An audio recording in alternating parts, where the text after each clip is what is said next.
whether the team is performing clean or unsightly. We'll cover it all here on Washington Football Nightly. I, of course, am your set man, Louie T. Thank you for joining me. Let's get to tonight's lead story. So, I'm out to try to do something that the Buffalo Bills did on Monday Night Football versus these same San Francisco 49ers. Go back to the scene of the crime, and this time do it the right way. So, what am I talking about? The Buffalo Bills lost in a fashion that can only be described as heartbreaking. The first time they went to Arizona, when they lost on the Hail Murray.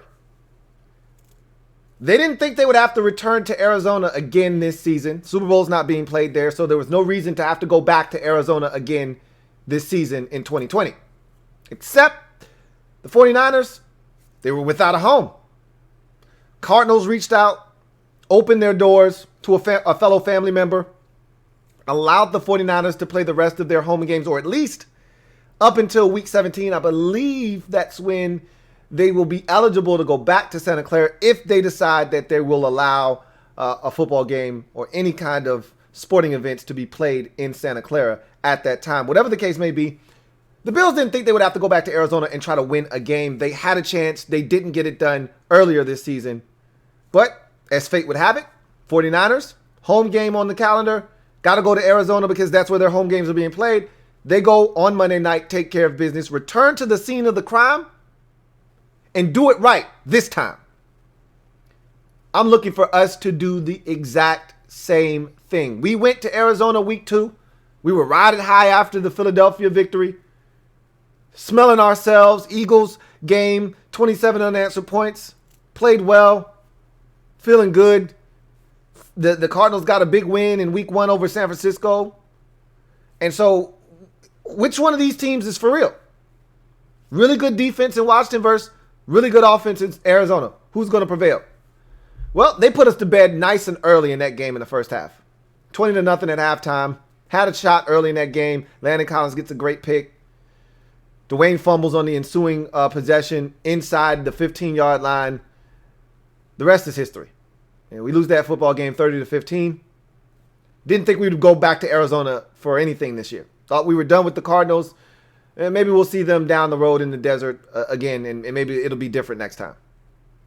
But, you know, in my mind, I was thinking, well, that's probably a little get back because we went to Arizona in week 1 of 2018 and spanked those boys with Alex Smith. So, you know, it is what it is. They probably owed us one. Didn't think we'd be back in Arizona. But here we are. Just like Buffalo, probably didn't think they'd be back in Arizona, but there they were, and they took care of business. Different team, different result. Okay? Not the Arizona Cardinals, and not a loss. San Francisco 49ers, and they won. I'm looking to do the same thing. Not the Arizona Cardinals, and I'm looking to win. Different team, different result. So I'm hoping that the fellas board that plane on Saturday, get there, take care of business, and get back home.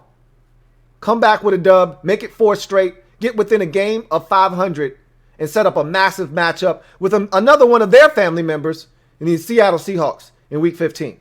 But before we can get to that, we got to take care of business in week 14. It's going to be a big matchup. We'll talk more about it later on in the show. But I just wanted to set the stage, set the table, if you will. Got the forks, the spoons, the knife, put the plate down. We're ready to eat. I just set the table. We'll talk about how we'll be able to eat in this game and come out on top if we take care of business. If not, you can get got in this game. So, I also want to say this too, because I don't want to spend a lot of time on it when we get to the injury report. Antonio Gibson, for those of you unaware, out in week number 14 versus San Francisco 49ers. Not a surprise to anybody that's been following this situation closely, and most of you have. So this is not a surprise. He was not at practice on Thursday. He was not at practice today. And I told you when Steven Sims Jr. had this injury, he was not at practice. The media members did not see him for like a month and a half. So, again, everyone's injuries are different. Everyone handles injuries different. They heal injuries differently. I don't know how this is going to affect Antonio Gibson, but he's a running back. Much like Steven Sims is a wide receiver, you need your big toe. This is not an offensive lineman. Okay? You have to cut. You have to plant. You have to drive. You have to stop. You have to start. All of these things, your big toe is a massive function of all of those movements. So for me, I told you when this injury first was sustained, I thought his season was done. I'm not optimistic about next week's game. And I told you the first time I would even entertain this guy potentially having a chance, and it's still a small one if you ask me, is week 16 versus Carolina. I don't think he will even be in discussion of really playing like, hey, he was at practice today. I don't think that's going to take place until week 17, if you want me to be brutally honest with you. But I'm going glass half empty on this one, okay?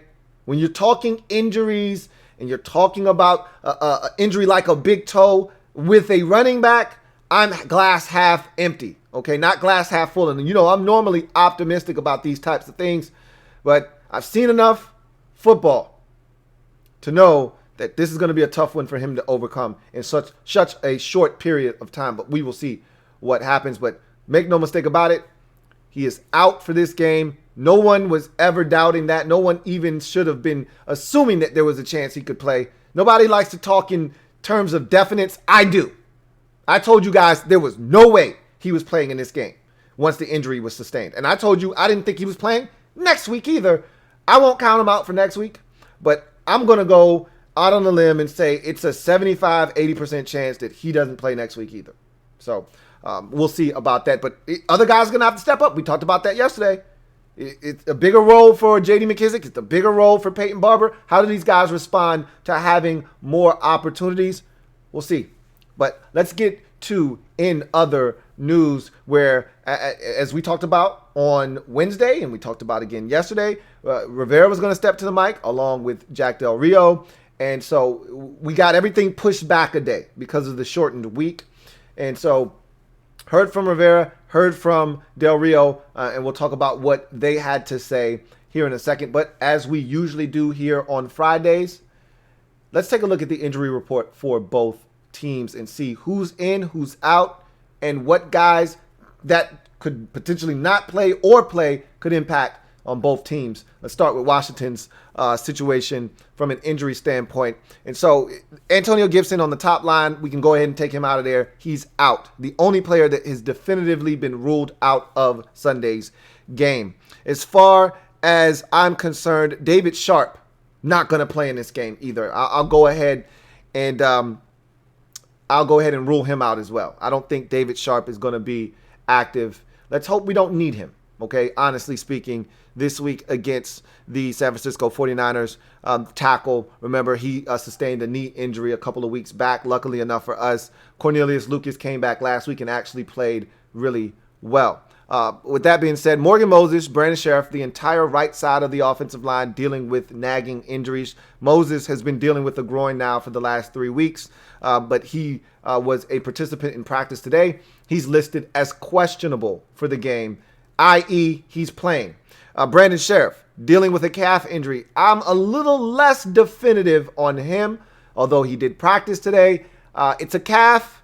These things are touch and go. He's listed as questionable for Sunday's game. I surmise he's going to play, barring, and I'm going to put this disclaimer out there, I don't need this for Morgan Moses. He's playing. Okay, Morgan Moses, Momo doesn't miss games. Sheriff, on the other hand, and I'm not saying that he does miss games, but he has missed games. He's a tough guy. We saw that already. We know he's a tough cookie. If he can play, he's going to play. But calf is much different because it could flare up at any time. The assumption is he's going to play as well. But both of those guys on the right side are listed as questionable. I think they're both going to give it a go. Terry McLaurin, full participant yesterday and today. He's not even going to be listed on the injury report, so that's great news. And Ryan Anderson, full participant Wednesday and Thursday, he's going to be listed as questionable for this game. I think he will be ready to go, so you probably won't see any KC Hill this week. I think that was a 2-week experiment, and I think you're going to see KC Hill go back to inactive in week number 14. So that's what it looks like on Washington's side of things. Now we get to San Francisco's injury report. And Tom, straight out of Compton, you should know him. We drafted him here in Washington. More likely than not going to play. When you talk about concussions and you haven't practiced all week, hard to get out of the protocol late in the week and play on a short week. Tom, straight out of Compton, more likely than not going to be in the game. And he was starting for somebody else on this offensive line. So now they're really digging deep into their bag of offensive linemen. So that's an opportunity to take advantage of a situation there because he's a tackle by trade. He was playing guard for the 49ers on Monday night versus the Bills. So Tom, straight out of Compton, more likely than not out of this game with a concussion. Kevin Givens, a defensive tackle, not injury related. More likely than not, whether he plays or not, he's not a massive contributor on that team, so not something that we should really concern ourselves with. But the next guy on the list, defensive tackle DJ Jones, is a big contributor along that defensive line, and he's right now nursing an ankle injury, hasn't practiced this week. So the thought process could be that he may not be able to go. I don't know what happened with him today in practice or not, whether he went. If he did go, then more likely than not he'll play. If he didn't, he might be out of this game. And again, that for a defensive line, it's already hurting.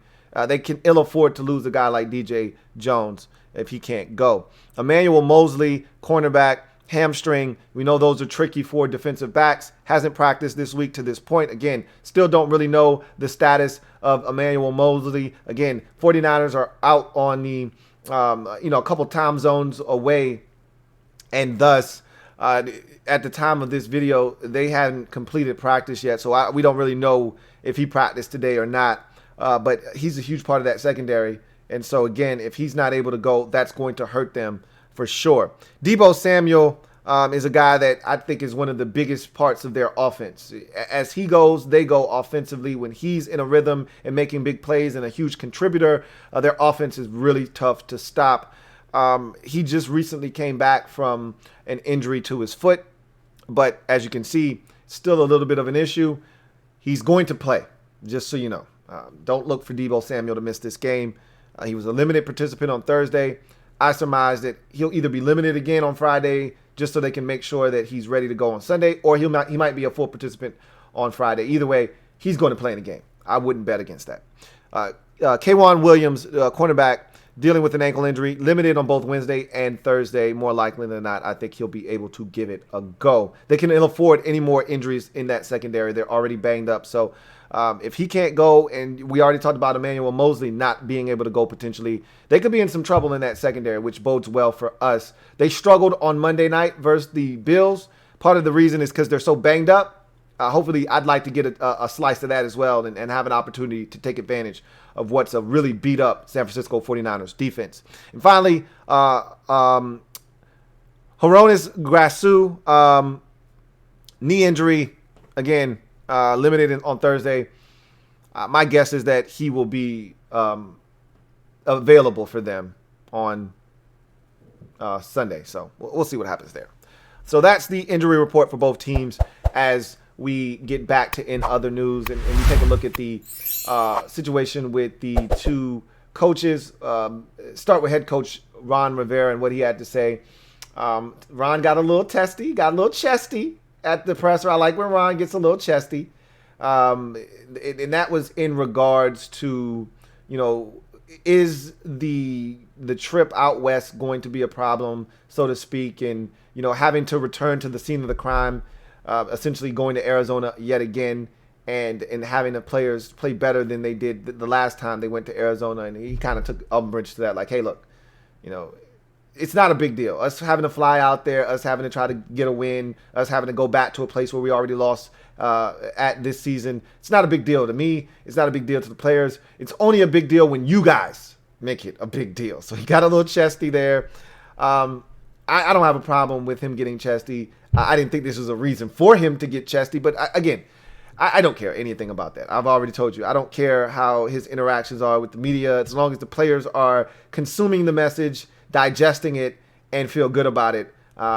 I'm good. I'm good with that. So he did talk about the this team and some of the mistakes that they made, because I talked about that on Tuesday on this show, how uncharacteristic it was of this offense to have so many mental mistakes, so many penalties.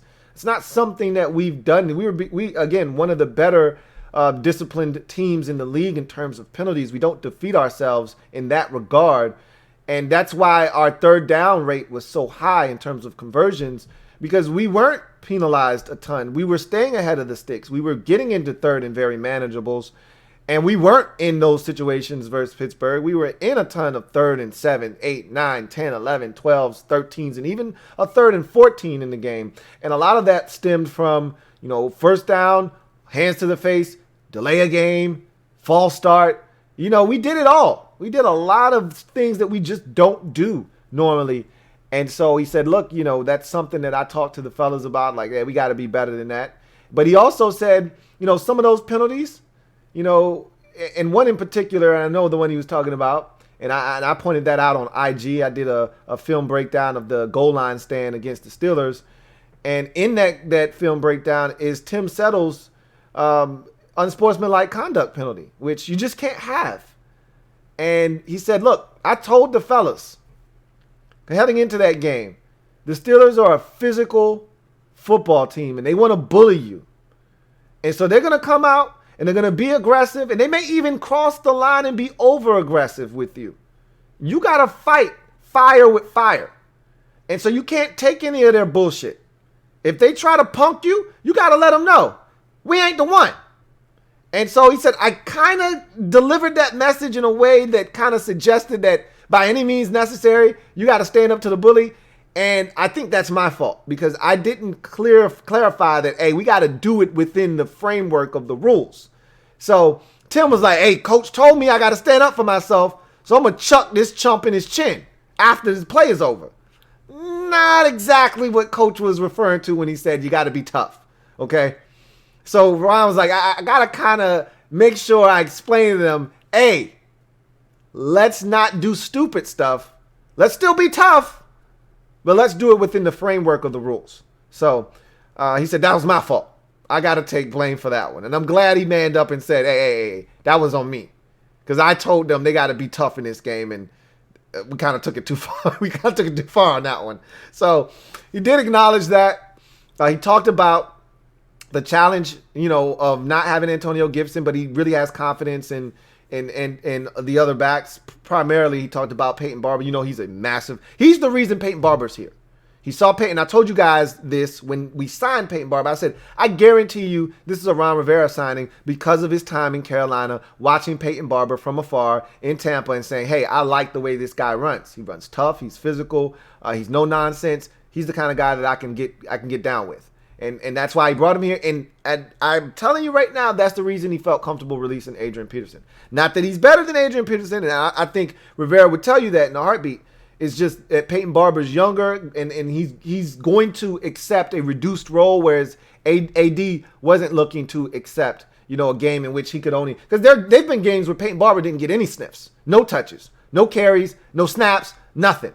There've been games where he didn't even get off of the sidelines. So AD wasn't going to sign up for that. So that's kind of the situation there, but that's no here nor there. He talked about Peyton Barber having an expanded role and the difference between short yardage Peyton and, first and second down Peyton, who's going to be actually looking to not just find a crease and get 2 yards on 3rd and 1 or get into the end zone on 2nd and goal, but rather trying to get 4 or 5 on first down. So he did talk about that.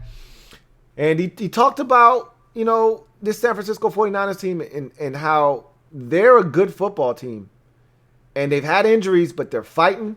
And if you don't go out there with the mindset of, we got to take care of business so they'll beat us. And honestly, that's all that really needs to be said. And he reiterated that you can't worry about what we did against Pittsburgh on Monday. Yeah, you like the fact that it happened. You like the fact that you're building off of that. But you got to now compartmentalize, wipe that from the memory bank, and go do it all over again against San Francisco on Sunday. as you get to Jack Del Rio, the defensive coordinator, he was talking about this defense. He talked about communication. Remember, that was one of the things Jack harped on when he first got the job. He talked about the third down defense being the worst in the league, and he talked about the lack of communication on this defense. He really didn't want to beat up the old administration all that much, but he said there are a lot of things that need to be cleaned up, and communication was one of the biggest.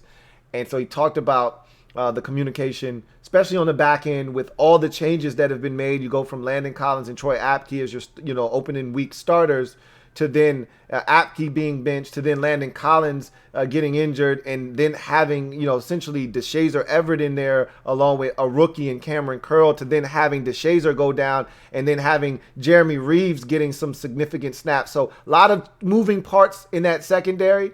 Yet the communication has been pretty damn good. And he said that, today, essentially, that, hey, we've had a lot of moving parts back there, but the communication has been relatively solid amongst our secondary members. And he talked about the maturation of Cameron Curl, how he's exceeded expectations, how he's a physical football player. He talked about Cole Holcomb in the same vein, how he's a very physical football player. And Jack every week gives us a lighthearted moment where he shares a laugh with the media, and I always get a kick out of that because Jack's a funny dude, at heart. Jack's a really funny guy. He's got a personality and a sense of humor. And so Jack was talking about Chase Young. He was asked by John Keim, like, how much freedom do you give these guys to kind of do whatever it is they want to do in terms of how they line up? Because I don't know if you guys have noticed, but of late, Chase Young has been primarily in a 2-point stance. He's not sticking his hand in the dirt. So he's standing up in a 2-point stance a lot of times when he's rushing. And I'm like, I wonder if he's more comfortable. He obviously must be comfortable doing that, because if he wasn't, he could just stick his hand in the dirt. And Jack's like, I really would prefer it if he put his hand down in the dirt. But if that's what he wants to do, I've given him a little leeway, not a lot. I don't want him out here freelancing and doing whatever the hell he wants to do. But I've given him enough, leeway that if that's something he's comfortable doing, I would prefer him to not do it. But if that's what he wants to do, go ahead and do that. So I wish somebody would have asked Jack about what, Chase said, but I don't want to stir the pot, that's a little negativity there. But, if you heard it, you heard it, and for those of you who aren't aware of what I'm talking about, the NFL had Ben Roethlisberger and several of his teammates mic'd up for the game. And so you got an inside look at what happened in that game versus the Steelers on Monday. And one of the audio clips that you hear is that of Ben Roethlisberger, who rolls out on the play, and Chase Young it had dropped into coverage on that play. And Ben's like, what are you doing out here? Why are you dropping in coverage so much? Why are you dropping into coverage? And Chase says, I don't know. You got to ask my coach. I would have loved if someone would have asked Jack Del Rio about that. They kind of asked Jack about that earlier this season, about Chase dropping into coverage so much. He dropped 3 times in this game. To me, that's 3 times too many. And I know you got to drop them every now and again. So I don't want to. I'm not foolish. I understand that that's a part of being a defensive end in this league. But at the same time, if you're gonna run coverages, find somebody else to drop into coverage. If you're trying to get to the quarterback, he's one of your best guys. Sweat's one of your best. Don't drop those guys into coverage consistently. Anyway, he talked about how he's given a lot of his defensive players, the freedom to go make plays. But he said, if you're going to attack a gap and it's not your gap, and if you're going to be aggressive, you better make the play. And he was essentially talking about Cole Holcomb, because he talked about how Cole Holcomb has been coming downhill aggressively, how he's shooting gaps, making plays. He said sometimes he's shooting the wrong gap, but you get the freedom to do that as long as you make the play. You make the play, we got no problems with you doing that. When you don't make the play, that's when we got issues. So Cole Holcomb has been outstanding. Jack pretty much echoed those sentiments, and he talked about how turnover Thursdays normally, now this week it was Fridays. He said he wants to see more of those. There was an instance where Sweat and Young combined to force a turnover. One guy made the play and the other guy benefited from it by getting the turnover. And he said he wants to see more of that moving forward. and kind of talked about the relationship, the dynamic between Young and Sweat, because they've become really good friends on the team. And really what it boils down to is game recognized game. Like, there's not many times Montez Sweat is going to look at a guy and be able to look him in his eyes and say, damn, you look like me. That's not going to happen very often. Montez Sweat is a genetic freak. He's 6'6", with a wingspan that's damn near 7 feet, if not over 7 feet. He's 265 pounds. He runs a sub 4.4 or a sub 4.5, excuse me. Damn near 4.4 flat. He ran a 4.41. Like, the guy's a freak. And then he looks at Chase Young and he says, well, damn, you're not quite a carbon copy, but you're pretty damn close.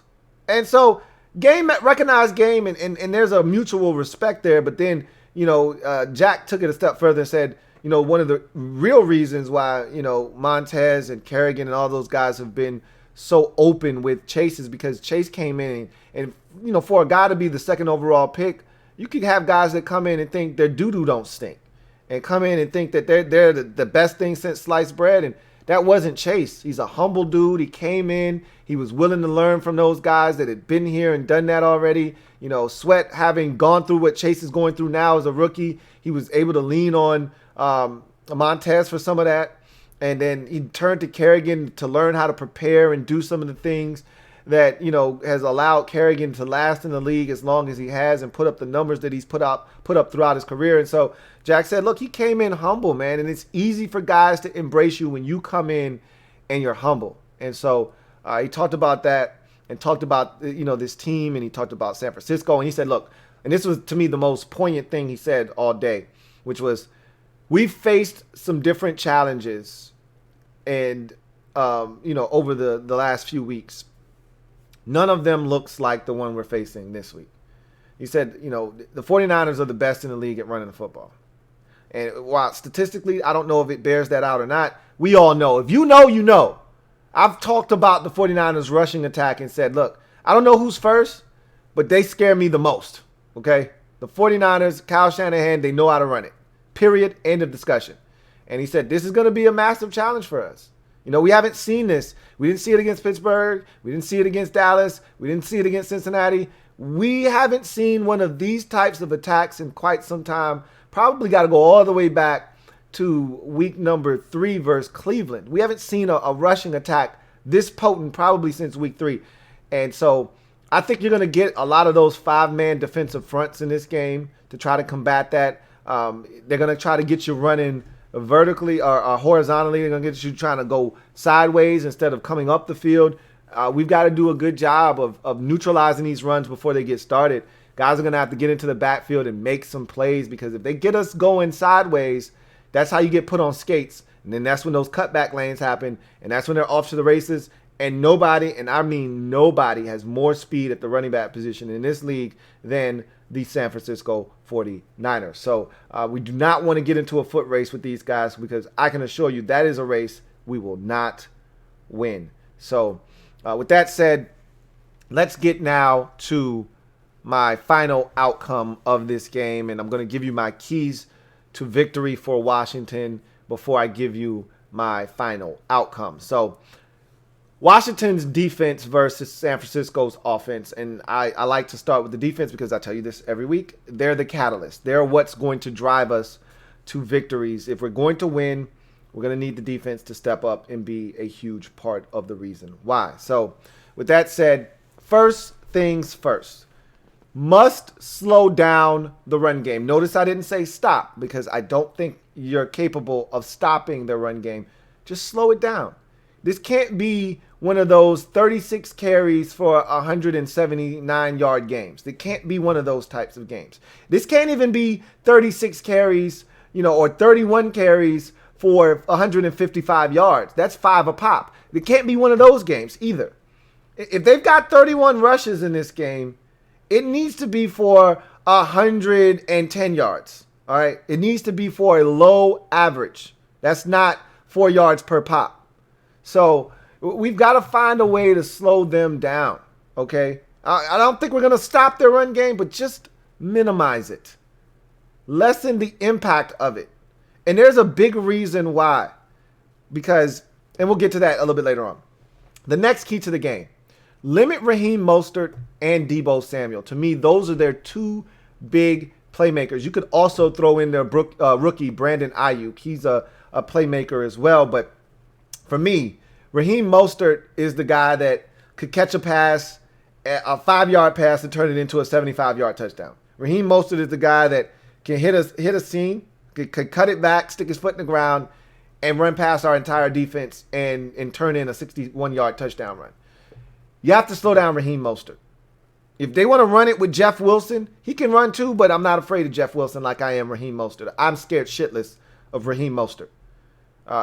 If not the fastest running back in the league, one of the fastest. And when I say one of them, he's 1B if somebody else is 1A. Okay? He's that fast. We have to slow him down. And Deebo Samuel is, to me, the antithesis of what kills us at the receiver position. A guy that can catch it and turn into a running back. Similar, he's got the same body type as James Washington. You saw how we handled him on Monday. All right, 50-yard touchdown. 50 yards later, he's in the end zone. We have a tough time dealing with big body wide receivers who run the football physically after the catch for whatever reason. And so Deebo Samuel is one of those guys that they like to get involved in different ways. The drift route, the good old drift route, we all know that one and how it works. The jet sweeps, they get him involved in the backfield. They throw it to him, slant routes, and he just turns into a monster with the ball in his hands. We have to tackle in this football game. It is a must. You can't let these running backs out in space and miss a tackle. They'll go. You can't let these receivers get out in space, miss a tackle, because they'll go. We have to tackle better than we did against the Steelers in order to have a shot to win this football game. And I talked about slowing down the run game. One of the byproducts of slowing down the run game is you force the quarterback, Nick Mullins, to have to beat you. And the next key to the game is get to and fluster Nick Mullins. You can fluster and rattle the cage of quarterback Nick Mullins. If you allow him to sit back there and get comfortable, he'll shred you. He's fully capable, okay? Fully capable. I watched him come in a relief appearance against Seattle, and I get it. We're not Seattle's defense. I don't care. I'm just giving you a reference point. Watched him come in that game. Jimmy Garoppolo gets hurt, midway through the third quarter, maybe even the late stage. I think it was midway through the third quarter. He comes in, and he lights up Seattle's defense. Like, I think he ended up like 17 of 21 for like 250 yards and 3 touchdowns in less than a quarter and a half. Like, he's fully capable. You don't get to him, he'll eat you up. Conversely, if you get to him, he will share. He is definitely a guy that feels the holiday cheer, and he is definitely willing to share. And I've always said, sharing is caring, and nobody cares more than Nick Mullins when you get to him. He cares a lot. And so he'll share. And I feel like with our defensive pressure and our ability to make quarterbacks uncomfortable, even when we're not sacking them, just like we did with Ben a little bit, our ability to make guys uncomfortable could loom large in this game, because Nick Mullins is a guy that does get antsy when you start to get pressure on him. You can force him into a mistake or two. And that leads me to my last key to the game. Red zone defense and 2 turnovers. Last week, it was 1 turnover. Just need 1. That's it. This week, I think 2 turnovers are very achievable. Not like last week where I was like, I just need 1. I don't need 2 to win. I'd like to make it a more comfortable situation. You're going to get 1 in this game from Nick Mullins. I firmly believe that. Can we make it 2 from Nick Mullins? I'll take 2 interceptions. I'll take 2 fumbles. I'll take a fumble and an interception. I really don't care how you get it, but I think he's capable of turning it over multiple times in this game. So, 2 turnovers is one of the last keys. And the red zone defense has been phenomenal over the last month. Let's keep that party going, okay? The 49ers, I believe, are going to make it to the red zone several times in this game because of their run game, because of their ability to keep us off balance, because of their run game being successful more likely than not in this game. I think they're going to get in the red zone and sustain offense by converting on 3rd down and shorts. And because of that, they're going to end up in our red zone multiple times in this game. You have to keep them out of the end zone, okay? You have to keep them out of the end zone, force them to kick field goals. Or if they're feeling froggy and they want to leap, let them go for it on fourth down. But you have to keep them out of the end zone. Okay? So to me, those are the keys to the game defensively for Washington's defense. Slow down the run game, limit Raheem Mostert and Deebo Samuel, get to and fluster Nick Mullins, force 2 turnovers, and you got to have some outstanding red zone defense. On the other side of things, San Francisco's San Francisco's defense versus Washington's O. First key to the game, flood zones. Okay, flood zones. The 49ers are a primarily based cover 3 defense. All right. That's really what you're going to get, a steady diet of cover 3. They got Dick Sherman out there. He's a cover 3 corner. Robert Saleh wants to keep everything in front of him. They play a ton of cover 3. What I watched Buffalo do on Monday, and this is similar to what I did last week with the Steelers, having watched them on primetime television a week ago versus the Ravens, I saw a lot of the same things in this game in terms of seeing things that we can take advantage of. And one of the things the Bills did and had tremendous success with in the game was they flooded zones. They overloaded sides of the field and here's that term again. They put these defenders in conflict. Dick Sherman, supposed to carry a route deeper than the deepest on his third of the field. There's an outbreaking route and there's a deep route going up the field. He chooses to stay with the outbreaking route because he thinks he can jump a route and make a play.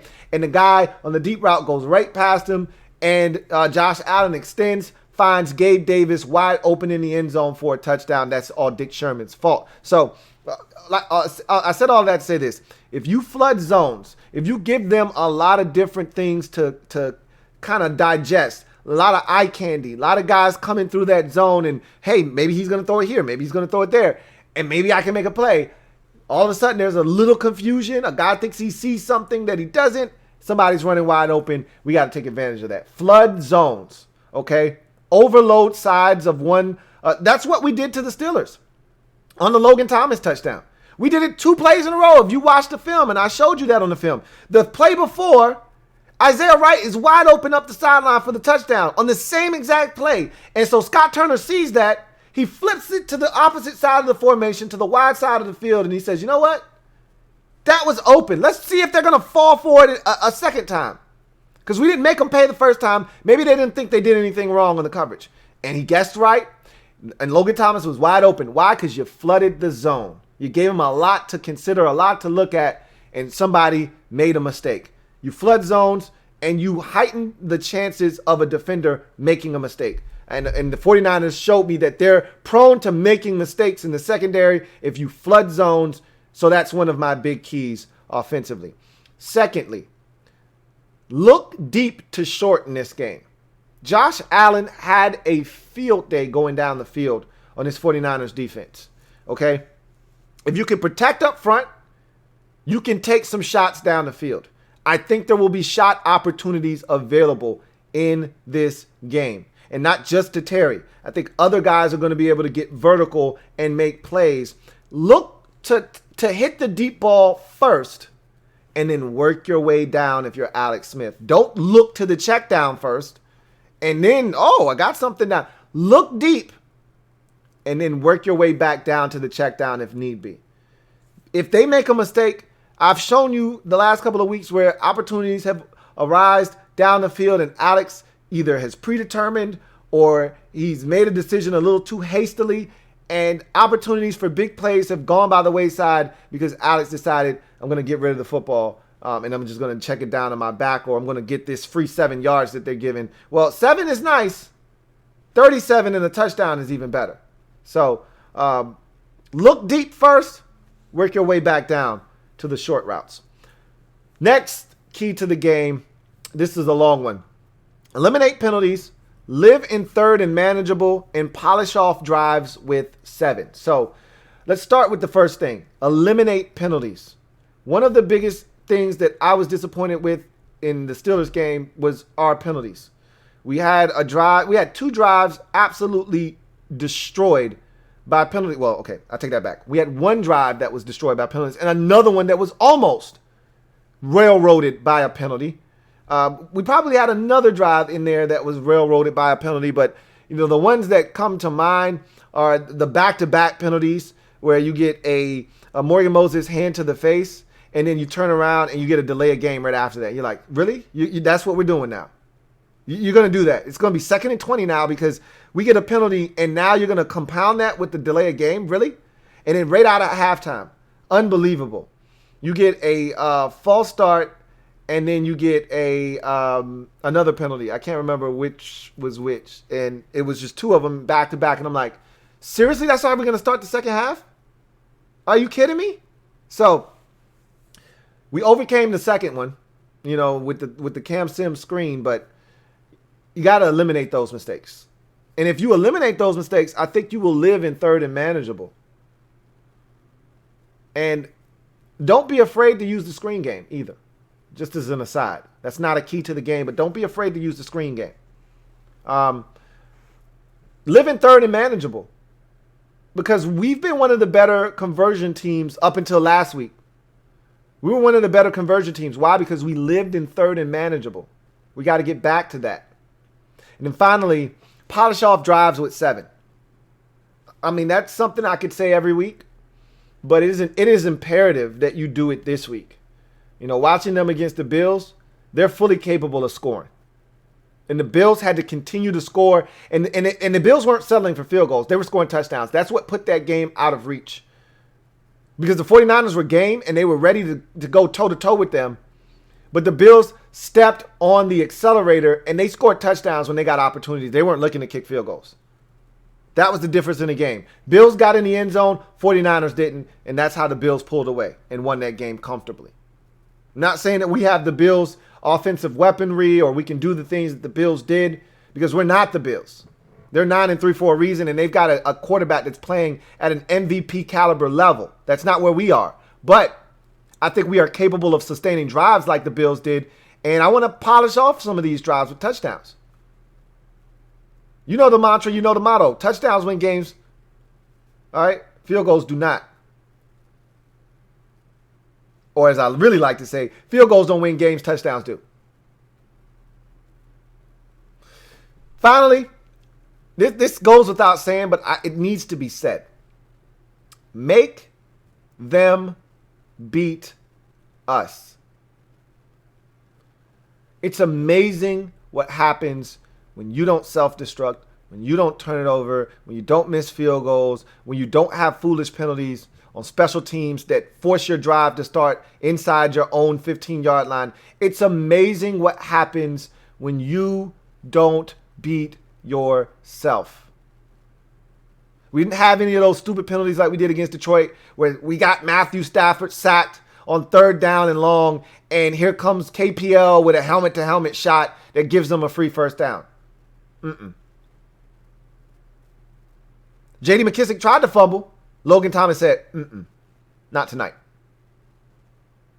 Alex Smith didn't throw a pick. We have to make the 49ers beat us. I don't think they can if we don't help them. I'm going to tell you this right now. If we do, in fact, decide that this is one of those games where we like to show our ass and we want to help, we will lose. I guarantee you that. I guarantee it to you. You want to help them, you want to fumble, you want to muff a punt, you want to have a stupid penalty on a 3rd down where we're getting off the field, and you want to get a hands to the face penalty, trying to jam a receiver, or you want to get to Nick Mullins and you want to hit him in his head on 3rd and 13. Yeah, you're asking for a loss. You're asking for one. You can't hurt yourself and you can't beat yourself. Make them beat us. And if they do, you say, okay, I'll tip my cap to you. You were the better team today. I don't think that's going to be the case if we don't help them. Don't turn it over. Eliminate the foolish mistakes. Play sound physical football. And we should be able to win this football game. In their current state, with all their injuries, we're the better football team. But they can run it. And I feel it. I already told you, I'm not doing the whole big play thing anymore. eliminate big plays or get off to a fast start. I'm not doing that. That's low-hanging fruit. Yeah, survive the first half. We know that to be a gimme. That's a given. Survive the first half. Find a way. I'm just assuming that they're going to have a big play in here somewhere. Whether it's a run, and it's more likely to be a run than a pass this week because of the team that we're playing. But I'm just going to go ahead and factor in a 37 or a 47 or a 57-yard run somewhere here in this game. Or pass. I think it's more likely a run than a pass. But I build that into my outcome. And for those out there waiting, that's the outcome of the game. Washington 27, San Francisco 23.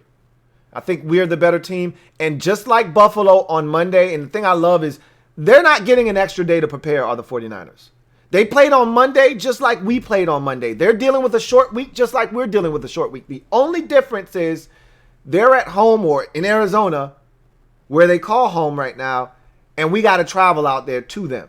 But outside of that, we're dealing with all the same circumstances. I love that. No extra day of rest for you. No extra day of preparation for you. You got the same amount of time as we do. And this is not your home, just like it's not our home. And we're returning to the scene of the crime.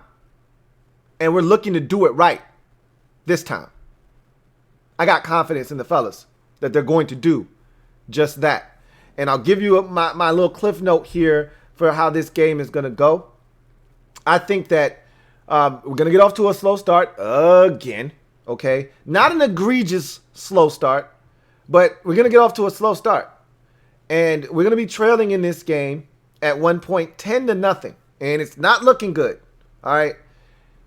And then we're going to wake up latter stages of the second quarter, similar to what we did against the Steelers. This time we're going to score a touchdown late in the first half. I don't assume that we're going to win the toss, but we're going to continue to do the things that we've done this season in the second half, more specifically the third quarter. I do think the 49ers are going to be able to score a little bit more on us in the second half. Obviously, they scored 23 points in this game. I've only got them scoring 10 in the first half. It's 10-7 at the halftime break. We heat up in the second half. We score 20 unanswered points to take a 27-10 lead before the 49ers come roaring back in this game. And, I've got us scoring.